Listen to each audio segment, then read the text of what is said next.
Dans les années 1930, Henri Charrière, surnommé Papillon à cause de son tatouage, est condamné à perpétuité pour un meurtre qu'il nie avoir commis. Il est envoyé au bagne de l'île du Diable, en Guyane française, connu pour ses conditions inhumaines. Le bagne de l'île du Diable est célèbre et redouté. La chaleur suffocante, les maladies tropicales, les gardiens brutaux et les requins affamés rendent l'évasion presque impossible. Peu de récits d'évasion existent, et rares sont ceux qui ont survécu pour les raconter. Henri Charrière, avec son esprit rebelle et son désir de liberté, se distingue parmi les détenus. Papillon rêve constamment de s'évader de cet enfer terrestre, refusant de se laisser abattre par les conditions dantesques du bagne. Après plusieurs tentatives infructueuses, en 1941, Charrière élabore un plan audacieux.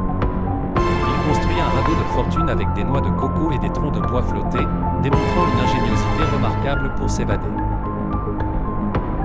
L'évasion est audacieuse et désespérée. Charrière s'élance seul sur l'océan, défiant les vagues tumultueuses et les requins. Les tempêtes menacent de le renverser, mais sa détermination reste intacte, car chaque vague promet la liberté. Après des jours de lutte contre les éléments, Charrière atteint les côtes du Venezuela, libre. Sa survie est miraculeuse, mais pour Papillon, c'est l'accomplissement d'un espoir nourri par des années de captivité infernale.